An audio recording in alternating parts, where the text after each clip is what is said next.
Okay, here we go. All right. Here with Mr. Johnson. Spurley. How are you, sir? You know I can't complain. Aerospace educator extraordinaire. So we just observed one of your lessons on flight physiology. You had a chance to watch it. Mm-hmm. On a scale of 1 to 10, with 10 being the best lesson you've ever taught and 1 being the worst, how would you rank that lesson? I would say scale 1 to 10, probably a 7. 7? Okay. What pleased you about it? What do you think you did well? I mean, I got through the content quickly. We covered, it's a massive slide presentation. It's like about 15 slides. It's a lot of information. A lot of Project Lead the Way is organized like that. You know how it goes. PowerPoints, yeah. But got it to work, got everything done. The kids were moderately engaged, I guess. But we got all of our notes done. We also had no interruptions. It was a great class. That's always good. So that helped out a lot. Good. All right. If you want to move it closer to 10, what do you think you would have to do? What do you think you'd have to change? I would say more student involvement. It's usually like 4 kids that are always like on point with answering questions. Yeah. But that's probably my big thing. I need to get more more student involvement, and especially with a boring lesson. Like, well, I don't want to say boring, but a heavy content lesson. I want more of the students involved. There's always going to be the overachievers that are eager to participate, but try to get more kids involved. Absolutely a great idea. Okay. So you're looking for more equitable participation, right? Right.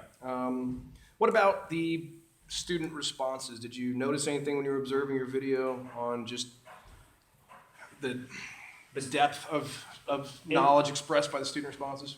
Yes and no. So it's how it is when you watch yourself teach. It's unbelievably awkward, unbelievably painful.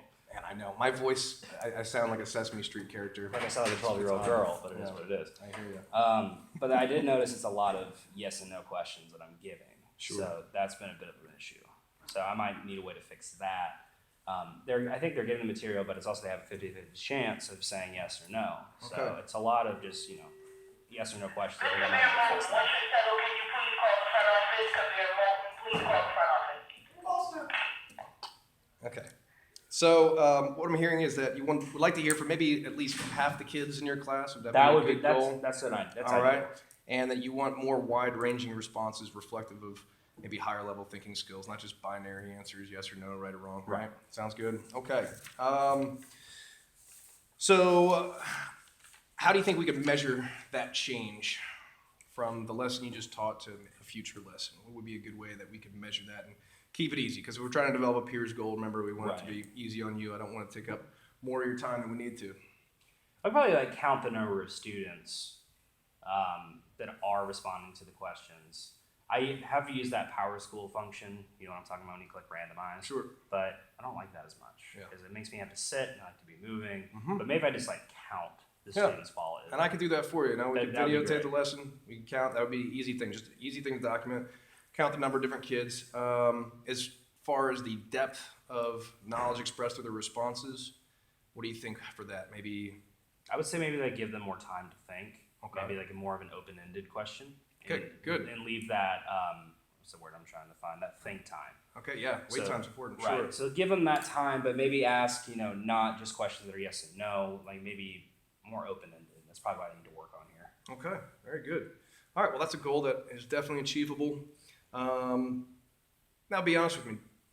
Would that really matter to you? Is this something that emotionally is something you want as a teacher? It's something that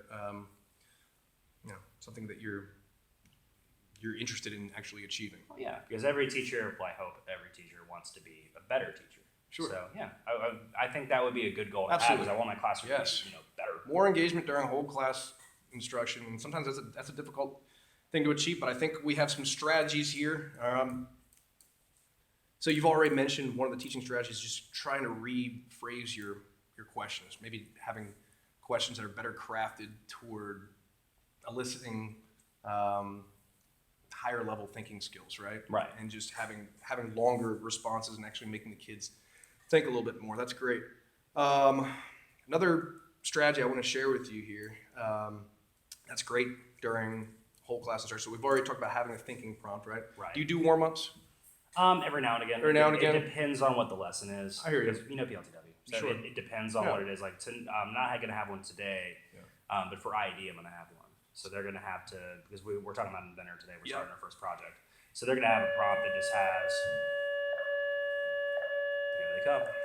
they're gonna have a prompt that just like has the icons and then better Sure. just with a blank. Just Absolutely. 1 through 3, write it out. But not, and it just depends on the day. It's a better answer to the question. Well, thinking prompts can be great to start lessons, but you can also use something called think, pair, share. Okay.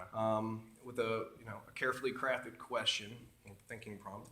And then what you do is you can ask it in the middle of your lesson. All right. Think about something that you really want the kids to take away from that flight physiology lesson or a future lesson that you're going to teach.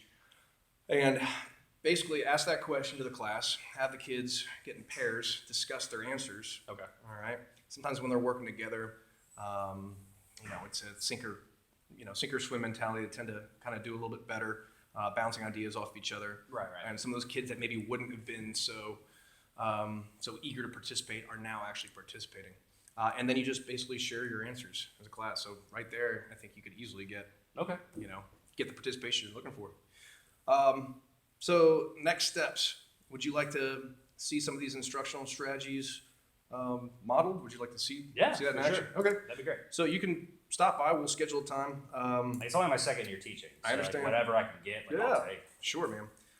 So what we'll do next week, say Monday, will that work for you? During your planning period, you can come observe my that'd be civil fine. engineering class? Jordan Absolutely. Matt. And Please then come to the counseling office. give you kind of Jordan a Matt, full week please here come to the kind of counseling digest office. this and plan for incorporating these strategies. Maybe a week from today, so maybe Thursday,